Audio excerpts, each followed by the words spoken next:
Segundo vídeo, respostas do fórum, para a gente terminar o dia de hoje. Aquelas que eu não consegui, eu prometo que eu vou responder escrevendo, tá? Mas eu vou tentar responder a maioria. Vamos lá. Certo? Vamos para o nosso fórum aqui. Tem bastante interação hoje, bem legal. Vamos lá. Vamos lá, pergunta da Annelice. Annelice está me perguntando, formado por diversos órgãos que atuam para conseguir retirar dos alimentos as substâncias necessárias para o nosso corpo. Isso. O amido só pode ser aproveitado após ser quebrado em películas menores. Tudo vira partículas menores e não películas menores, tá? Então o amido, ele é uma substância nutritiva que ele vai se transformar aí em carboidrato, partículas menores de carboidrato, certo? Muito bem, próxima. Larissa Moraes. Professor, quais são as causas da pancreatite e quais são os seus maiores riscos? Pancreatite, inflamação do pâncreas, tá? Toda vez que você sobrecarrega o seu sistema digestório e põe para trabalhar essas estruturas em excesso, ou quando você não regula o tipo de alimento que você ingere, você está dando uma sobrecarga para o teu sistema digestório, tá legal? Então, por exemplo, o pâncreas, ele envolve-se na produção de suco pancreático e também na produção de insulina, e vem aí o maior problema. Quando você tem excesso de açúcar no sangue, quando você ingere algo com muito açúcar, você dá uma sobrecarga de trabalho para o pâncreas. Ele tem que produzir o dobro da quantidade de insulina. E muitas vezes essa sobrecarga de trabalho pode fazer com que ele chegue a um processo de inflamação, um processo inflamatório. Os riscos são vários, tá? Ele vai falhar na produção dos sucos, então vai faltar suco pancreático, vai faltar insulina. Ele pode apresentar alteração na sua morfologia, apresentar inchaço. Tudo isso são os riscos maiores que podem reverter em novos riscos para outras regiões do teu corpo, tá legal? Próxima pergunta. Sara me pergunta: o H. pylori só é descoberto através da endoscopia e quais os danos dessa bactéria pode causar no estômago? Isso. Endoscopia, cânula, esôfago, estômago. Na ponta desta cânula, um pequeno bisturi e uma câmerazinha, uma microcâmera que vai filmar e fazer imagem do interior do seu estômago. O bisturizinho retira um pedaço do tecido para a biópsia. Esse tecido vai mergulhar numa substância, ok? Vai ficar num frasquinho numa substância. Uma semana depois, se esse tecido deixar o líquido verde, você tem o H. pylori. Se esse tecido continuar rosado ali dentro do frasquinho, você tem a gastrite, dita como emocional, gastrite nervosa. O H. pylori, podemos ingeri-lo em alimentos mal cozidos, mal preparados e mal lavados. O que essa bactéria vai provocar? Vai provocar o que? A corrosão da parede interna do seu estômago, porque ela se aloja ali justamente naquelas ranhuras da mucosa estomacal, tá bom? Outra, vamos lá. Nádia, oi Nádia, tudo bem? O que é... Vamos lá. Hoje a professora tem duas perguntas. Quais são os órgãos anexos da digestão? Pergunta bem legal. Qual o maior órgão do sistema digestivo ou digestório? Órgãos que são de fato do sistema digestório. Cavidade oral, cavidade bucal, faringe, esôfago, estômago e intestinos. Pâncreas e fígado nós podemos chamar de órgãos anexos, tá ok? Por que anexos? Porque tem funções outras no organismo. Fígado, por exemplo, síntese de hemácias, síntese de gordura no sistema digestório. Produção de ferro, produção de hemácias, ok? E o pâncreas, que faz pancreático para o digestório, mas participa do sistema endócrino, produzindo insulina, ok? O maior órgão que a gente pode chamar do sistema digestório, se a gente for considerar o anexo, é o fígado. Mas se a gente for considerar os órgãos oficiais, seria o intestino ou os intestinos, que dividido em duas porções, o delgado e o grosso. E se você pegar o intestino, esse tubo retorcido e esticar, ele mede 6 metros de comprimento. Tá ok? Muito bem, muito legal, muito interessante essa pergunta. Tá? Vamos lá, próxima pergunta, Divanei. Divanei, a minha dúvida é por que pedras na vesícula podem causar inflamação no pâncreas. Vamos lá então. Vou mostrar aqui uma figura para vocês para explicar isso. Pedra na vesícula.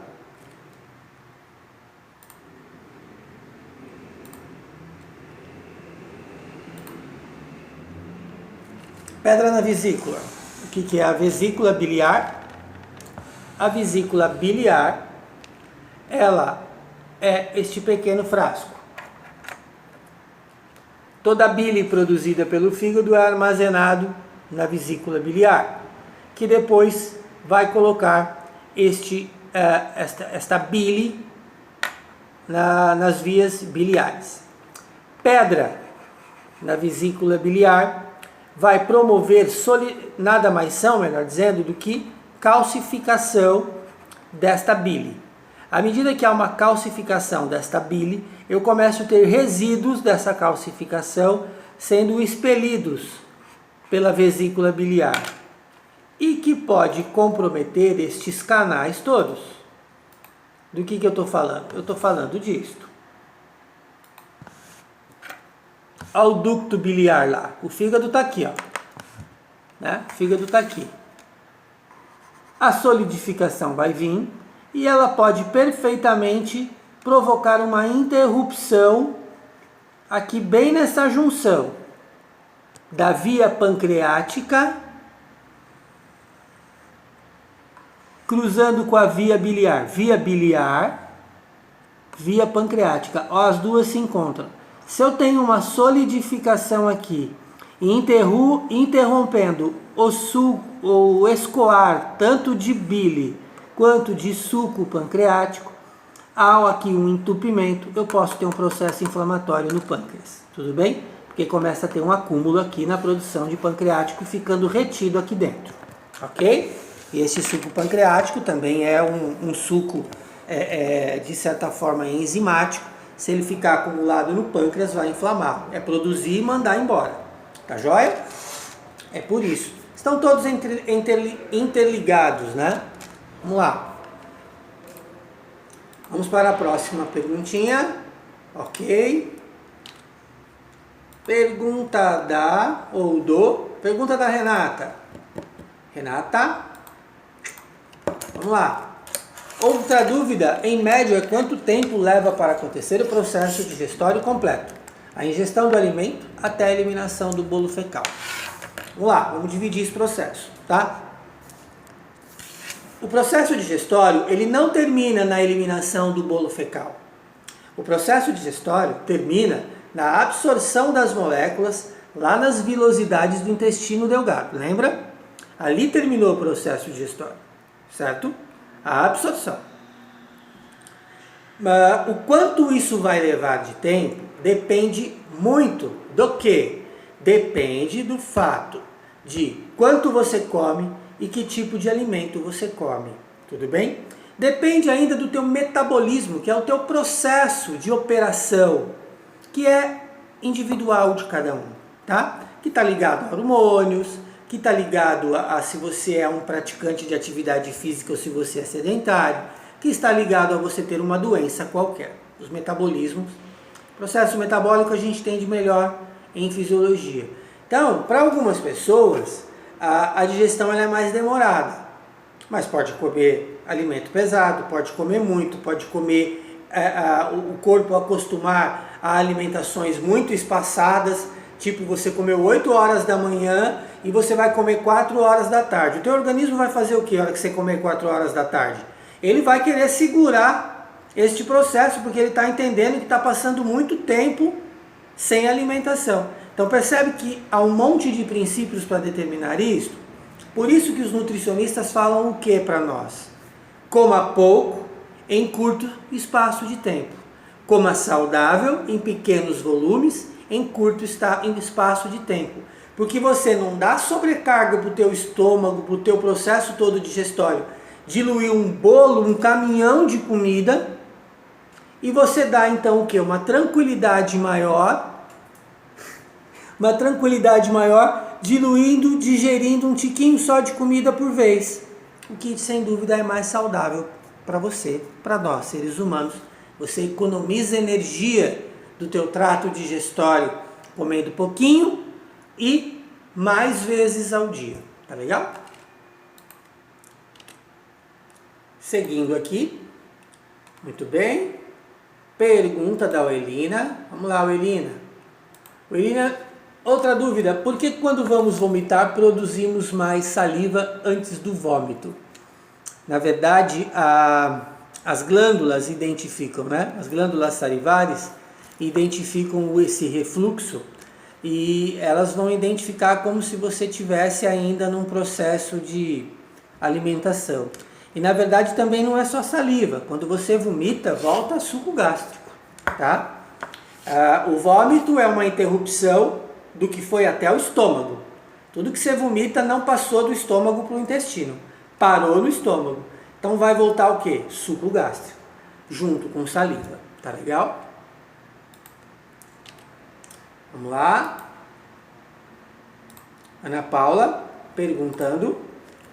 Professor, intestino delgado é um dos maiores órgãos do corpo humano, exercendo funções como liberação de hormônios que favorecem o bem-estar e a absorção de nutrientes que passam pelo estômago. Você está afirmando o intestino delgado não produz hormônios. Não há produção de hormônios no intestino, tá? Produção de hormônios são em glândulas que a gente vai conhecer no sistema endócrino. O que o intestino delgado faz é dar conta da passagem do fluxo, é absorver os nutrientes que foram separados por suco gástrico e suco pancreático. E como eu disse, se você pegar os intestinos, tanto grosso quanto delgado, e esticar um emendado no outro, dá mais ou menos 6 metros de comprimento. Pergunta da Larissa. Vamos lá, Larissa.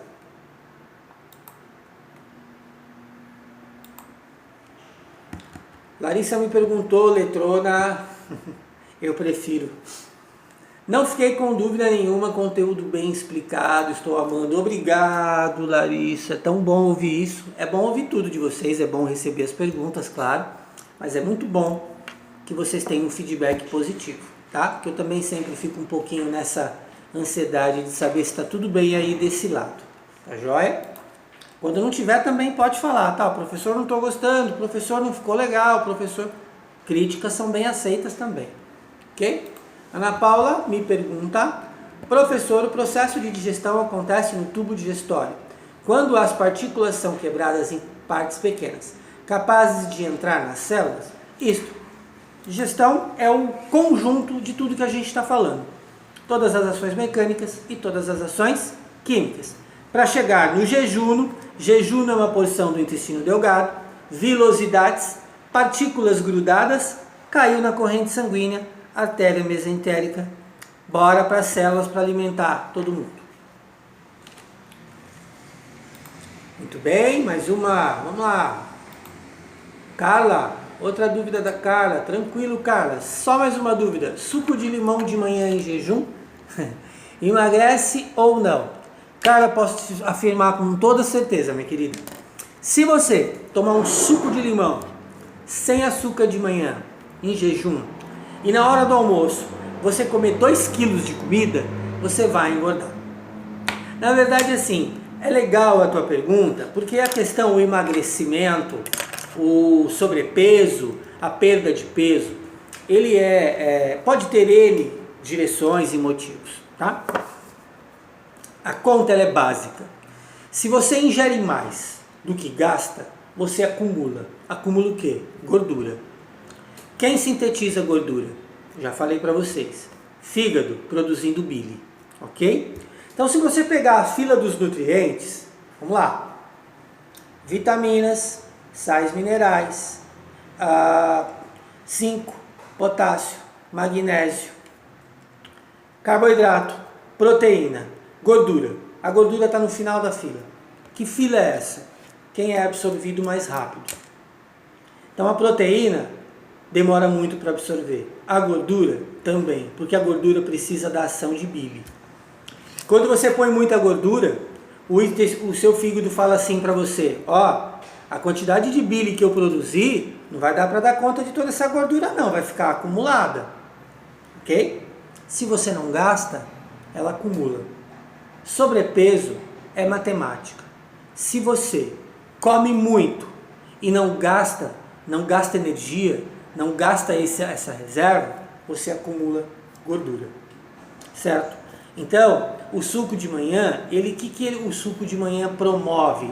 Ele promove uma regulação na acidez estomacal, no pH estomacal, na alcalinidade estomacal. Quando você ingerir o teu café da manhã, você vai ter um processo de digestão mais rápida. O suco de limão ele é tão ácido quanto o suco gástrico. Então você só tem uma sobrecarga de acidez para queimar os alimentos que você vai ingerir. Mas se você exagerar, dá no mesmo. Tem um monte de mito em torno disso, né? Uma hora a gente pode conversar aí, qualquer hora dessas, pensar em dar um curso aí, falar sobre emagrecimento ou não, ou sobrepeso, ou perda de peso, atividade física. É um assunto muito interessante.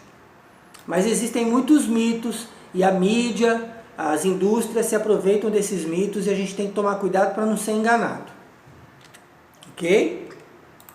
Legal, vamos para a próxima.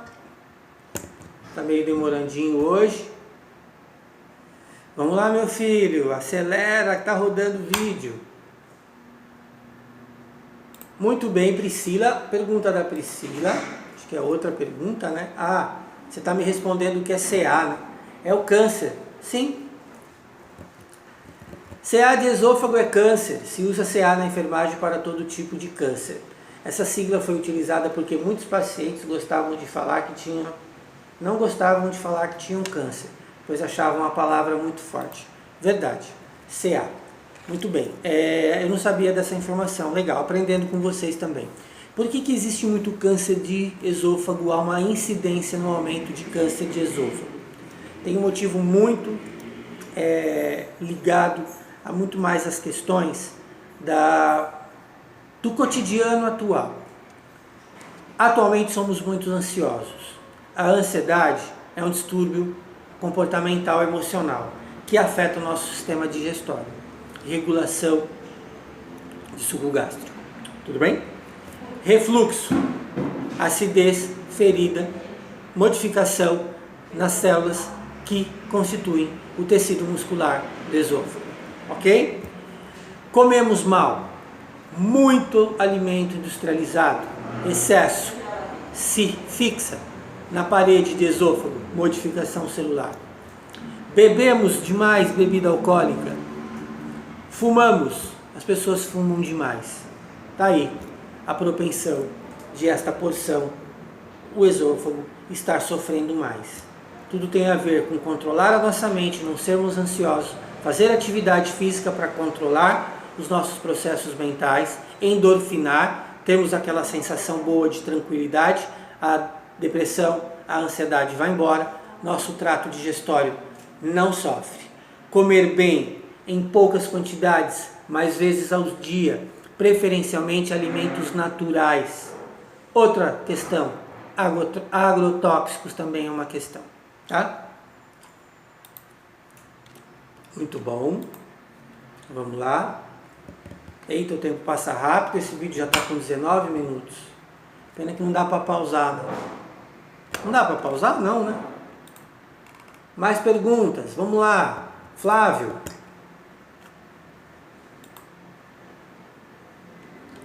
O senhor falou referente à cirurgia de redução de estômago. Existe uma cirurgia onde é implantado um balão no estômago? O uso desse balão pode resultar em algum problema?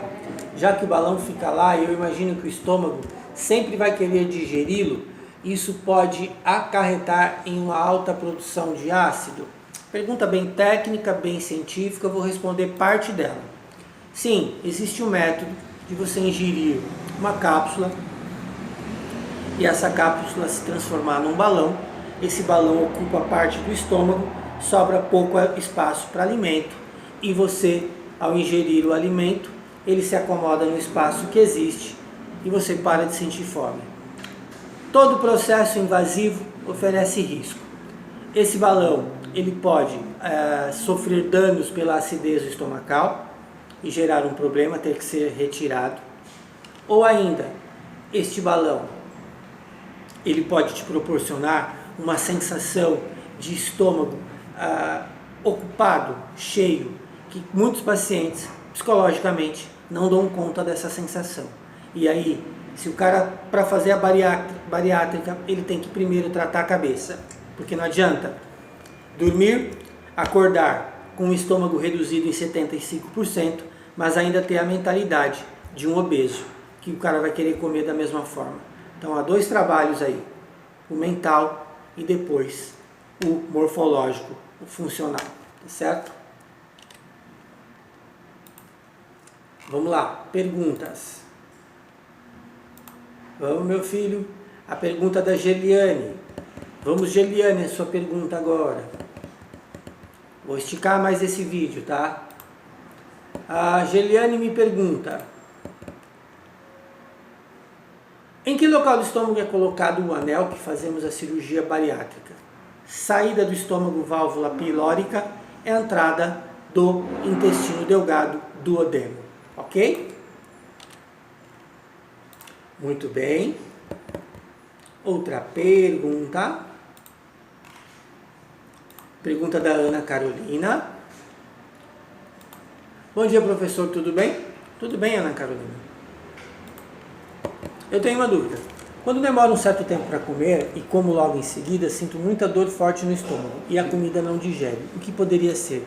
O que poderia ser o seu aparelho digestório, a sua nutrição estar no final. Quando você come e come muito rápido, o teu estômago recebe essa carga, ele passou horas estacionado, até ele aquecer, você sente essa dor. E essa dor nada mais é do que o acordar do seu estômago depois de um longo período de tempo sem alimentação, sem contar que ele tende a reduzir também o tamanho dele. Repito, comer em intervalos curtos de tempo, em volumes pequenos. Ok? Mais perguntas? Gustavo, outra pergunta do Gustavo.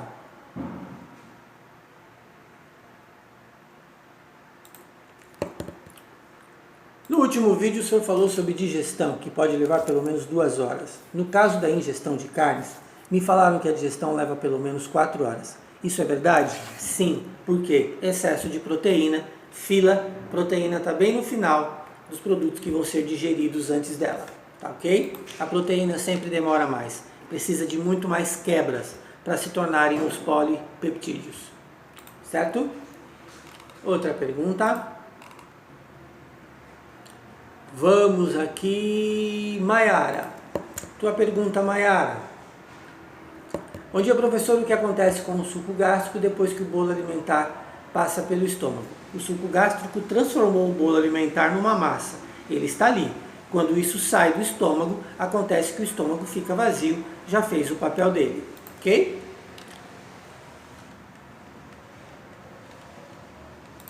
Muito bem.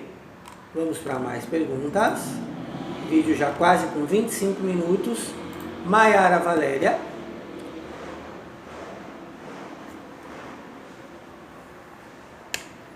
Outra dúvida tenho sobre o refluxo. O que pode ocasionar o refluxo? Problemas emocionais também? Já falei do refluxo, né, gente? Refluxo, excesso de suco gástrico, excesso de comida, o sistema não dá conta, vai dar conta de uma parte, aquilo que ficar o refluxo.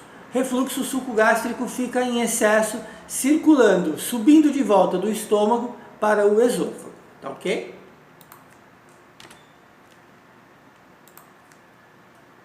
A última pergunta que eu vou responder aqui, porque o vídeo já está dando 25 minutos e eu não posso gravar vídeos muito longos, demora para baixar, demora para chegar para vocês.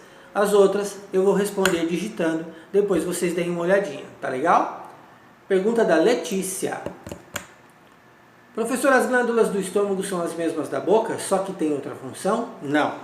Glândulas salivares, saliva, Glândulas estomacais, suco gástrico, são coisas diferentes, tá ok? É isso, gente, 25 minutos, valeu, vou postar o vídeo, as outras perguntas eu respondo via teclado. Muito obrigado pela participação de vocês, amanhã, sistema urinário e revisão para a prova. Revisão eu digo um resumo, um direcionamento para a prova, tá bom? Beijo, tchau.